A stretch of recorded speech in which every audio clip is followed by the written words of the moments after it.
6 nations, pression du contexte, du jeu au pied anglais et de la dernière passe à ne pas rater lors des rares occasions qui se présenteront, un immense défi attend le XV de France ce samedi à Twickenham, 17h50, chez une Angleterre imprenable depuis un an. En ce moment, il domine un peu l'Europe et si on n'est pas à 100%, ça va être compliqué de pouvoir espérer faire un résultat. Yoann Huget, l'ailier du XV de France, prend des gants dans son discours, mais les craintes peuvent être reformulées de manière plus directe. Si l'équipe de France n'est pas à son meilleur niveau, elle risque de repartir avec une valise. Les Bleus, s'ils n'ont pas été gâtés par le calendrier, avec l'adversaire le plus difficile dès leur premier match de l'année, ont eu 2 semaines entières de préparation et ne pourront pas se cacher derrière cette excuse. D'où le signal d'alarme envoyé jeudi à la presse par le sélectionneur guyanovais.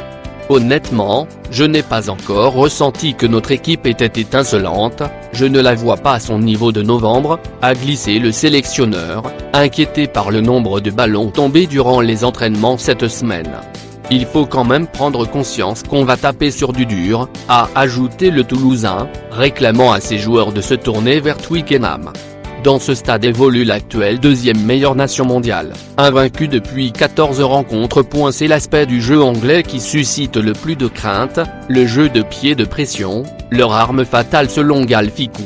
À nous d'être bons dans les duels aériens pour éviter les mauvaises surprises à la réception, a souligné le centre.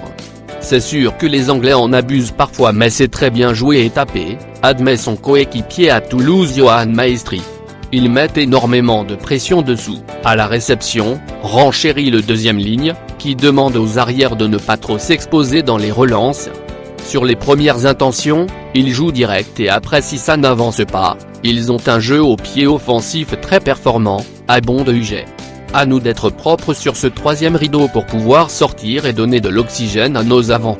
Tout le monde est prévenu, efficace selon l'ailier à défaut d'être géniaux. Les Anglais se nourrissent des faiblesses défensives des autres. C'est une équipe revenue à un jeu plus basique, conquête, grosse défense, beaucoup d'occupation et de jeu au pied, analyse Jean-Frédéric Dubois, l'entraîneur des arrières. Souvent, ils marquent des essais sur un contre car ils ont bien défendu, sur les fautes de l'adversaire, prévient l'adjoint de guyanovais. Ne pas trop s'exposer revient à être judicieux dans les choix en attaque, résume Dubois, qui a demandé à ses 23 joueurs de ne pas systématiquement rentrer dans leur défi physique. Il va falloir les déplacer, préconise-t-il plutôt. Et assurer les finitions, la grande rengaine de la tournée de novembre. Un problème au sujet duquel l'encadrement a commencé à montrer des signes d'agacement. Il manque toujours quelque chose dans la dernière passe, regrette Dubois. Les Bleus n'ont pas encore les bons réflexes dans les moments de stress, ajoute son homologue Yannick Bru. Nous passons la ligne d'avantage mais nous ne marquons pas, a déclaré Noves lors de la conférence de presse de lancement du tournoi, dévoilant les points faibles de son groupe au grand jour. Donc le ratio n'est pas bon et il faut l'inverser. Nous devons être des tueurs dans certains secteurs pour gagner, a-t-il ajouté pour faire mouche. Finalement, faire simple et efficace. Comme les Anglais.